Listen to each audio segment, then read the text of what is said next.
తాకట్లో ఉన్న బంగారాన్ని విడిపించి ఆ రోజున మార్కెట్ ధర కట్టి మిగిలిన డబ్బును మీకు అందిస్తుంది కొమ్మూరి గోల్డ్. స్వామీజీ, ఇందాక మీరు అన్నారు బ్రాహ్మీ ముహూర్తంలో ఎవరు పాటించాల్సినవి అని చెప్పి. నిజంగా మన సనాతన ధర్మమే చాలా గొప్పది. అందులో బ్రాహ్మీ ముహూర్తం గురించి చాలా గొప్పగా చెప్పారు మీలాంటి పెద్దవాళ్ళు కూడా. ఎందుకు అంత గొప్పతనం బ్రాహ్మీ ముహూర్తానికి? ఫస్ట్ లేచినాక మలమూత్ర విసర్జన చేసేయాలి. 3:30, 4 o'clock. ఓకే. 15-20 minutes ఆ పని. వెళ్ళాక శుభ్రంగా స్నానం చేయాలి. బాహ్యంగా మనం ఎంత శుద్ధం చేసుకున్నా 1 గ్రాము ఇక్కడ, 1 గ్రాము ఇక్కడ, 1 గ్రాము ఇక్కడ, 10 గ్రాములు మైనస్ ఉంటుంది. ఓకే. బట్ బాహ్య శుద్ధి నేను స్నానం చేసినప్పుడు అంతర్శుద్ధి కూడా ఆటోమేటిక్ గా కలుగుతుంది. Okay. Now I am cure, I am pure అన్న భావన ఇక్కడ వచ్చినప్పుడు ఆ భావన ఇన్నర్ కు కూడా తగులుతుంది. అవును. ఆ బ్రహ్మముహూర్త టైంలో మీకు సౌండ్స్ ఎక్కడ ఉండవు, ప్రశాంతంగా ఉంటుంది. ఇంకా పక్షులు లేచి కిలకిలా రావాలు కూడా చేయవు. ప్రకృతి అంత ప్రశాంతమైన తపస్థితిలో ఉన్న స్థితిలో ఉంటుంది. ఆ వైబ్రేషన్స్ హిమాలయాలలో జపాలు తపాలు చేసుకుంటున్న వాళ్ళ వైబ్రేషన్స్ అంతా గాలిలో కలిసి ఉంటాయి. ఓకే. దాంతో మనం కూడా కూర్చొని ప్యూరిఫై అయ్యి ఏదో ఒక సాధన గురువు చెప్పింది, ఇదంతా ఏది లేదు. పత్రి చెప్పినట్లు శ్వాస మీద ధ్యాస, సంథింగ్ ఏది ఆలోచన లేకుండా కూర్చుంటే ఒక మనిషి ఒక దినంలో ఇప్పుడున్న పరిస్థితుల్లో ఇది అది ఇది అది అంటూ 60,000 ఆలోచనలు చేస్తాడు. సముద్రంలో అలలన్నా ఏ పొద్దున్నా అలసిపోయి గమ్మనైతాయేమో కానీ ఈ మనోతరంగాలు అలవడం లేదు. Okay. One after one. Even మీరు నిద్రపోయినా నిద్రలో 5 గంటల సేపు మనసే పనిచేసి కలలు చూపిస్తుంది. అవును. ఆ 1 గంట సౌండ్ స్లీప్, అది మన నిజమైన తత్వం.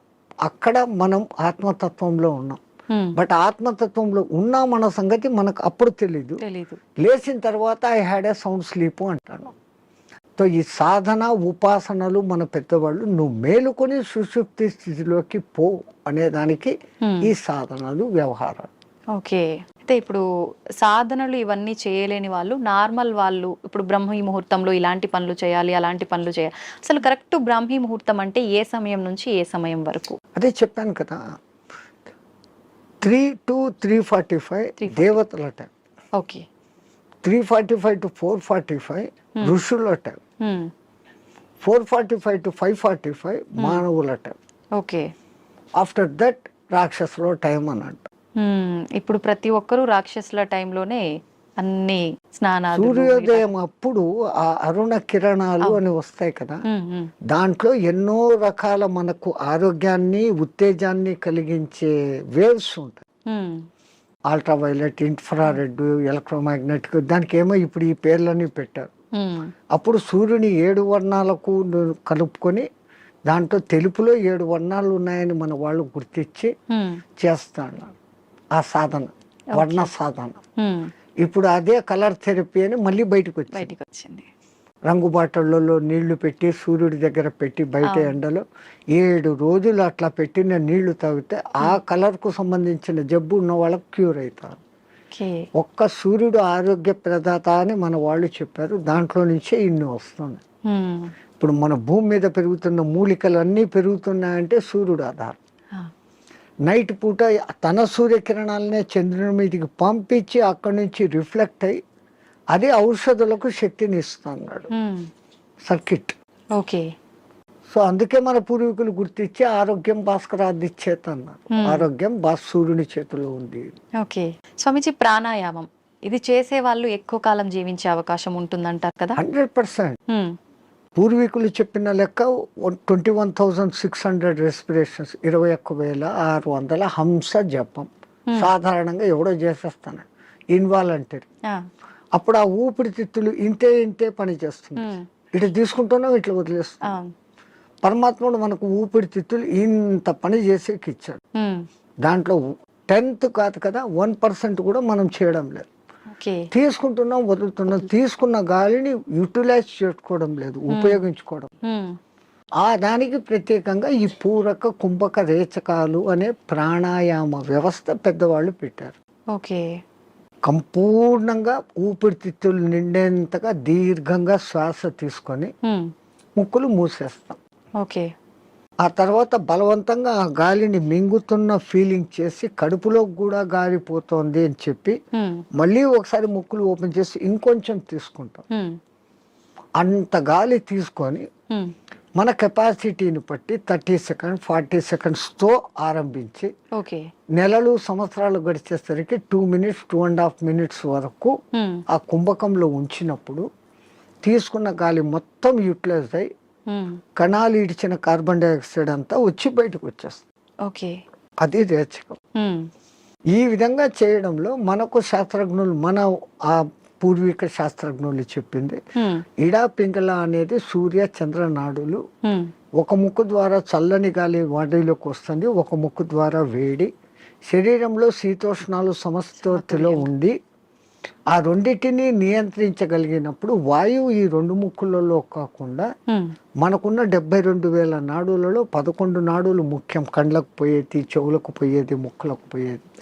ఇవన్నీ కాకుండా ఈ 11 మళ్ళీ సుషుమ్న అనేది మూలాధార చక్రం నుంచి సహస్రారం వరకు కనెక్టివిటీ కలిగిన ఒకే ఒక్క నరం. మిగతాటి కొన్ని చోట్ల వచ్చి కట్ అయిపోతాయి, ఎన్ని చోట్ల వచ్చి కట్ అయిపోతాయి.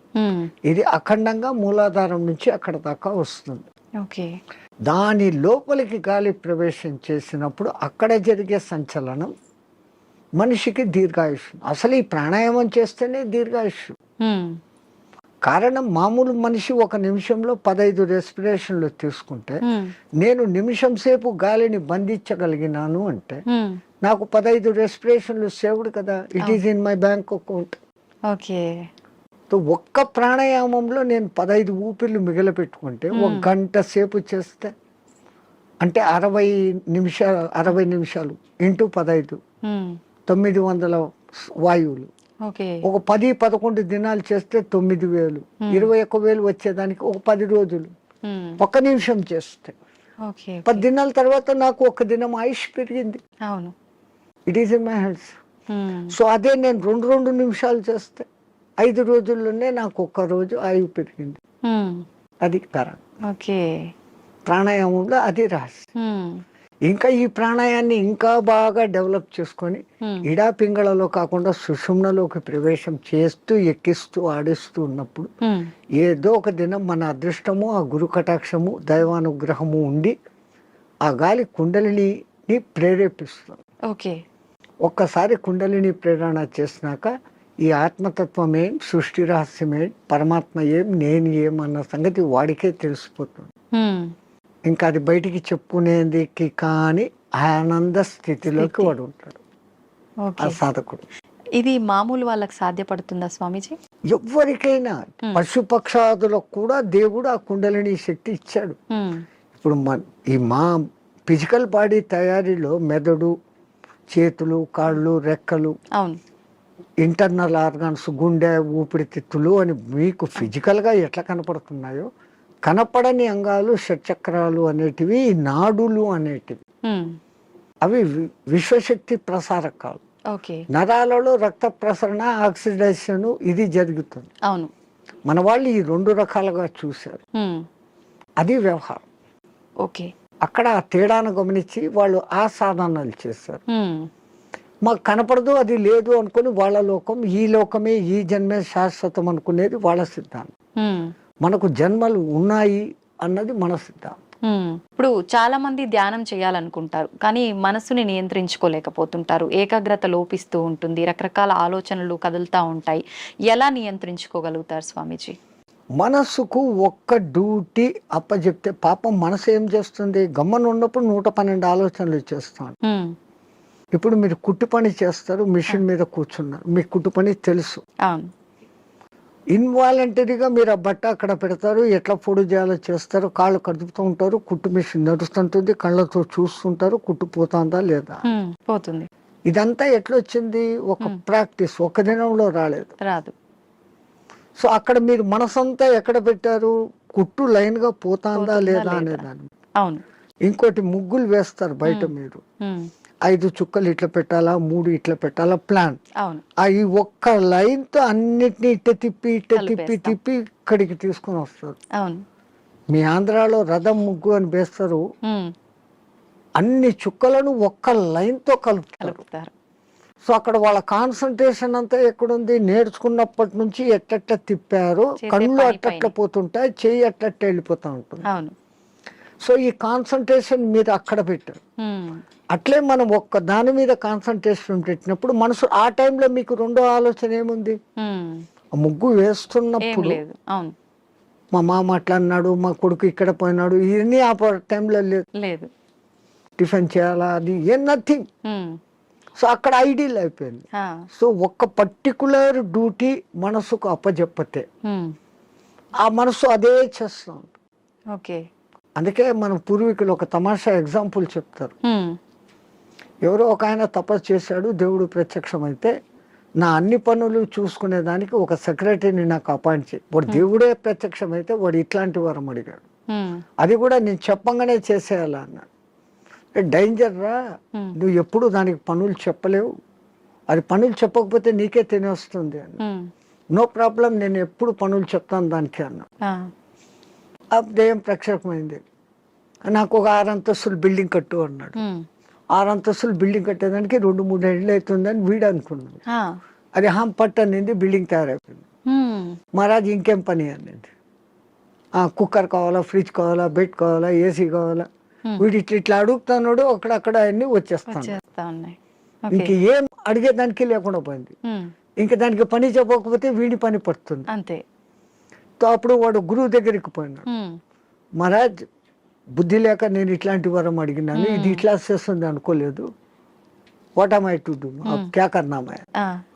అరే ఉస్ బూత్ కో ఇతర లేకే ఆ దేయాన్ని ఎక్కడికి తా అన్నాడు. ఆ. అది వచ్చింది. మా గురువు చెప్పిన పని చేయను, దానికి కమాండ్ అన్నా. ఉమ్. అది ఇంకోటి మాట, వీడి మాట వినాలి కదా. అవును. వీడు చెప్పినాడు, మా గురువు చెప్పినట్టు చేయన్నాడు. ఉమ్. ఓకే మహారాజ్, గురు మహారాజ్ ఏం చేయమంటారు అని. ఆ. అక్కడ ఒక తాటి చెట్టు ఉండేది, దాన్ని ఎక్కువ దిగు అన్నాడు. అది ఈ రోజుకు ఎక్కి దిగుతానే ఉంది. ఆ. So technique. అవును. అట్లా ఇదే దృష్టి, మనం ధ్యాస, నేను చెట్టు ఎక్కుతున్నాను, ఈ చెట్టులోకి శ్వాస ఎక్కి దిగుతా ఉంది, ఓకే. దాన్ని అబ్జర్వ్ చేస్తూ ఉంటే మీ మనస్సుకు ఉమ్. ఇప్పుడు ఇంకా అదే డ్యూటీ. అవును. అవును. దానికి రెండో డ్యూటీ లేదు, ఆ దేయానికి రెండో డ్యూటీ, మనసుకు రెండో డ్యూటీ లేదు. లేదు. ఈ ఎక్కి దిగడం గమనించడం, ఉమ్. అదే ప్రాణాయామ ప్రక్రియలో కూడా ఓకే. దాన్ని మంత్రంతో జోడించి చేస్తే ఇంకా శక్తివంతం. ఓకే. మన బాడీలోని కణకణము మంత్రబద్ధమైతూ ఒకానొక దినానికి ఈ మాంసపిండం మంత్రపిండం కాగలుగుతుంది. ఉమ్. మంత్రంతో అనుసంధానం చేస్తారు. ఓకే. మంత్రాలు చదవలేని వాళ్ళు ఉంటారు, ఉమ్. మాకు మంత్రాలు ఇష్టం లేదు, మేము మతం కాదు అనేవాళ్ళు అంటే ఉంటారు. మంత్రం ఎవరికి వాళ్ళు చెప్పుకోవాలా స్వామిజీ, ఉపదేశం తీసుకోవాలా గురువుల దగ్గర నుంచి? అందుకే గురువు అవసరం, గురు బినా విద్యా నహి అని. ఆ. కొన్నాళ్ళు ఆయన దగ్గర శిష్యరికం చేసినప్పుడు వీడు దేనికి సూటబుల్, ఉమ్. నేను ఇచ్చే విద్యను వీడు సద్వినియోగం చేస్తాడా, దుర్వినియోగం చేస్తాడా. ఉమ్. అందుకే పాతకాలంలో కొన్నాళ్ళు నా దగ్గర సేవ చేయి అంటారు. ఉమ్. మన మెంటాలిటీ అర్థమవుతుంది. ఓకే. వాడు సిడ్పిరా అయితే గనక నేనేం నీ దగ్గర సేవ చేసేది, నాకు ఇంత పైసా ఉంది అంటాడు. ఆ. ఆ వినయత ముందు మనిషిలో ఉండాలి. ఉమ్. ఆయన దగ్గర ఈ పని చేస్తే నాకు మంచి జరుగుతుంది అనే విశ్వాసం ఉండాలి. ఉమ్.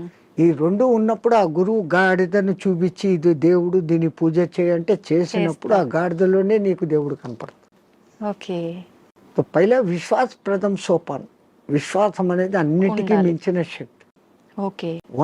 ఇక్కడ ఒకటి అచీవ్ చేయాలనుకున్నప్పుడు దాని మీద నేను చేయగలనా లేదా ముందే డిసిషన్ తీసుకోండి. ఉమ్. గురువు ఒక మంత్రం ఇచ్చాడు, ఈ అనుష్ఠానం ఇట్లా చేయాలా, రోజు లేచి ఈ అగ్ని తర్పణాలు చేయాలా, ఉమ్. ఇవన్నీ నేను చేయగలనా లేదా అనుకున్నప్పుడు గురుదేవ ఇయ్యండి అనాలి. ఆ మంత్రం తీసేసుకున్నాను, నేను చేసుకోలేదు, ఉమ్. దాన్ని చేయాల్సిన రీతిలో చేయకపోయినప్పుడు ఏం ఫలితం. ఓకే. సైకిల్ మోటార్ మీ దగ్గర ఉంది, ఉమ్. దానికి పెట్రోల్ పోసేది పని ఉంది కదా. అవును. పెట్రోల్ పోకుండా నేను కొనుక్కున్నాను 1,00,000 పెట్టి పోవాలా ఇది అంటే ఎట్లా పోతుంది, పెట్రోల్ పోయాలా. అవును. అప్పుడప్పుడు దానికి ఏదో ఆయిల్ పోయాలా, రిపేర్ మైనర్ రిపేర్స్ చూసుకోవాలా, ఉమ్. అప్పుడు ఆ బండి పోతుంది. ఓకే. లైక్ దిస్ సేమ్ ఒక సిస్టమ్ ప్రాసెస్ అని గురువు చెప్పినప్పుడు ఆ ప్రాసెస్ అంతా చేస్తున్నప్పుడు అది మిమ్మల్ని ఉద్ధరిస్తుంది.